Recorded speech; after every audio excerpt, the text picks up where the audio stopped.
Bienvenue dans cette nouvelle édition du QG Week-end. Au sommaire, le président Joseph Kabila peut-il rester au pouvoir en cas de retard dans la tenue de l'élection présidentielle?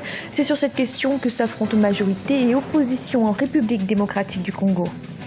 Les petites et moyennes entreprises, priorité du gouvernement sénégalais, elles représenteraient 90% de l'activité économique du pays, selon la dernière étude de l'Agence nationale de la statistique et de la démographie.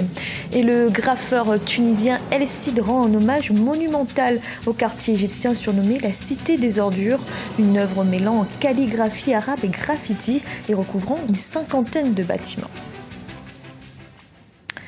Mais tout d'abord, le président congolais Denis Sassou Nguesso, réélu le 20 mars dernier pour un nouveau mandat de 5 ans, est investi ce samedi dans ses fonctions. La prestation de serment a lieu au Palais des Congrès de Brazzaville, la capitale, en présence des corps constitués nationaux. Plusieurs chefs d'État africains sont également présents, ainsi que de nombreuses personnalités étrangères. Et sachez que vous pouvez continuer à suivre sur notre antenne la cérémonie d'investiture en direct de Brazzaville. Aux Comores, les résultats du second tour de la présidentielle ont été annoncés ce vendredi. Ils placent l'ancien président et colonel Azali Assoumani, âgé de 57 ans, en tête avec 40,98% des suffrages. Des résultats contestés par son principal adversaire, le candidat du pouvoir Mohamed Ali Souaili, avec qui il n'y a que 2000 voix d'écart. Corinne Candem.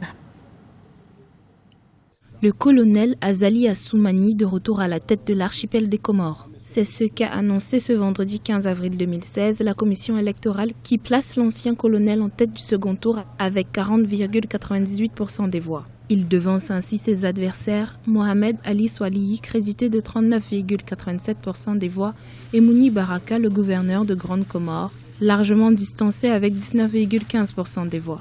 Cependant, les observateurs de l'Union européenne ont déjà déposé un recours ce vendredi 15 avril 2016 auprès de la Cour constitutionnelle en raison de fraudes qu'ils auraient constatées sur l'île d'Anjouan.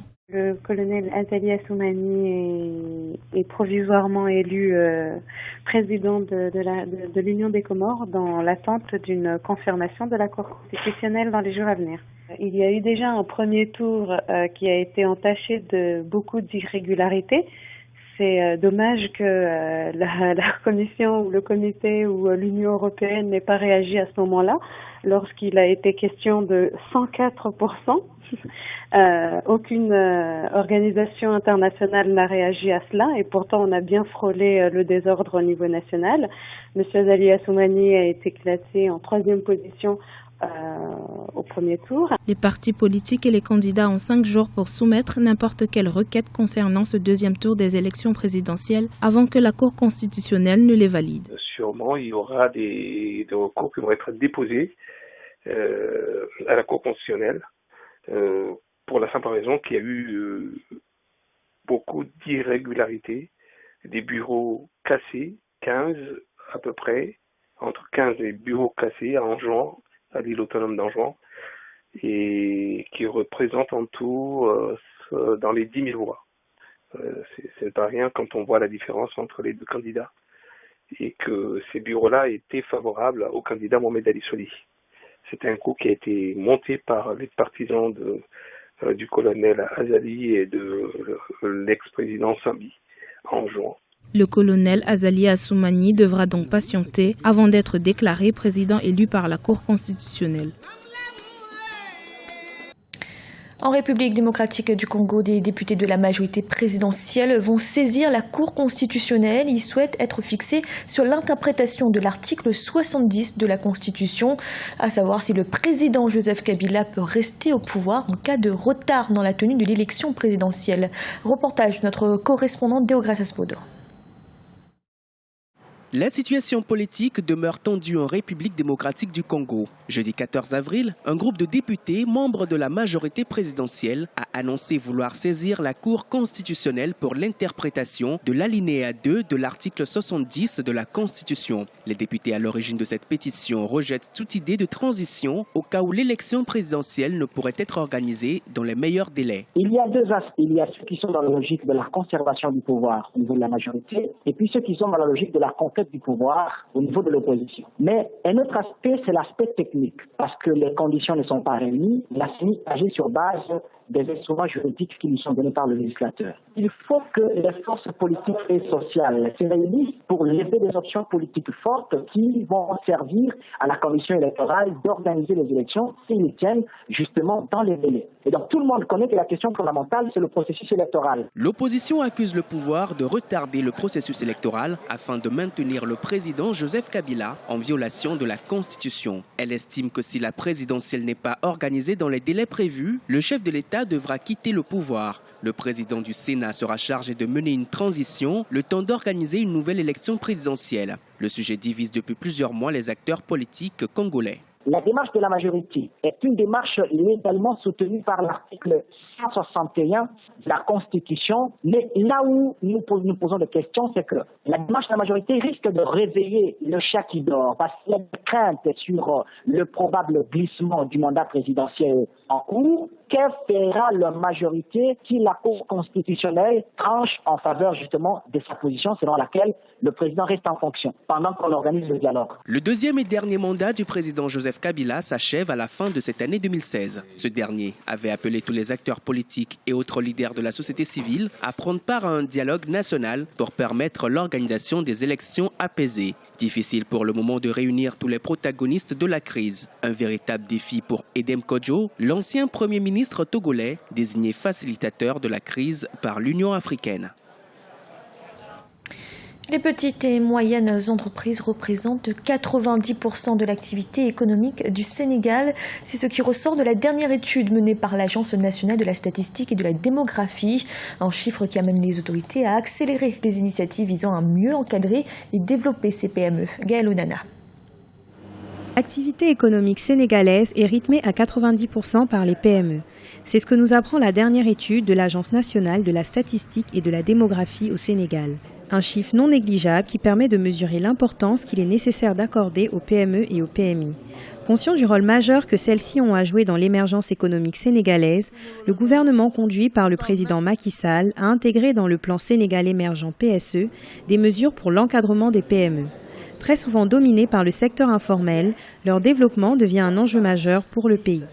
En ce qui concerne l'amélioration de la gestion des entreprises, on a mis en place ce qu'on appelle le fonds à frais partagés, qui est un mécanisme par lequel nous prenons en charge 50% de la facture des entreprises qui ont des besoins en termes d'amélioration de leur gestion. C'est le premier outil.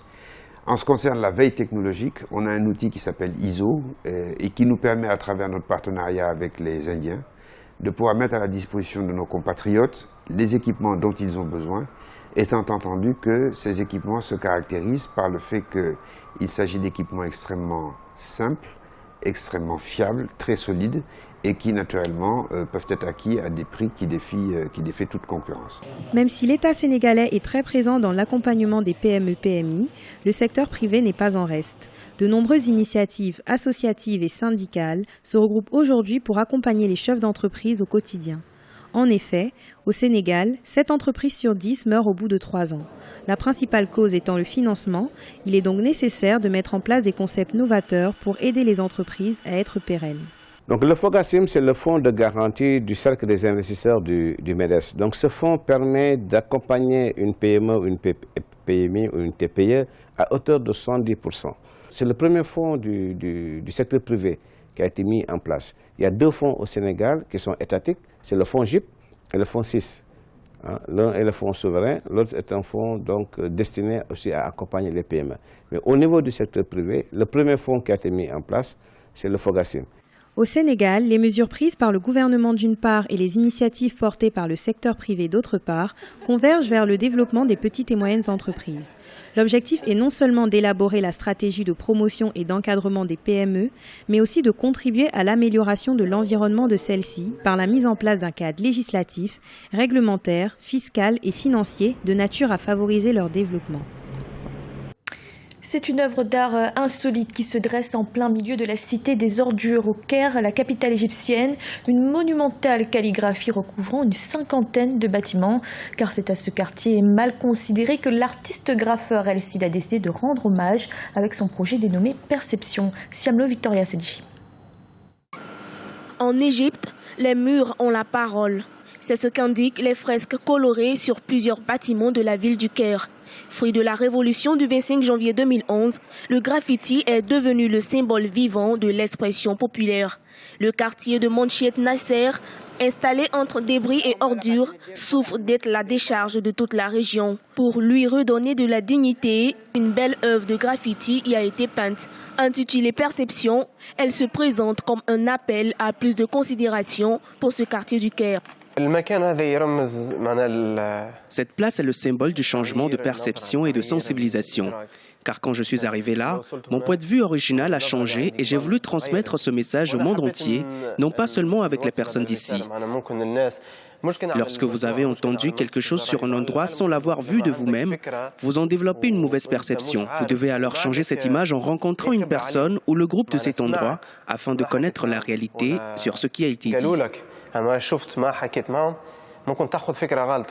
Inspirée par El Cid, figure de proue de cet art de rue, la peinture dénommée Perception fait partie des plus beaux chefs-d'œuvre de la ville. Pour attirer l'attention, elle a été réalisée sur les plus hautes façades des bâtiments. On l'aperçoit mieux du haut de la colline Mokatam, à l'est du Caire. Tout comme d'autres créations de El Cid, Perception pointe du doigt les antagonismes de la société et dénonce les mauvais jugements au sein de celle-ci. La chose la plus importante est que nous nous connections avec les gens de cet endroit. Ce sont des personnes fortes qui sont fières d'elles. C'est ce message que je voulais transmettre aux autres. Ils ne sont pas des ordures parce que leur quartier est une décharge. Ce sont des gens importants. Ils sont une bénédiction parce que sans eux, le Caire serait couvert d'ordures. Suscité par le soulèvement populaire qui a renversé Hosni Moubarak en janvier 2011, l'art du graffiti s'est développé en Égypte pour s'imposer comme un moyen de revendication. Le graffiti est perçu comme un art engagé en Égypte. Plusieurs peintures ont d'ailleurs souvent fait l'objet de répression de la part des autorités égyptiennes. C'était le journal de la rédaction. Merci de l'avoir suivi. Retrouvez dans un instant une nouvelle édition de l'information.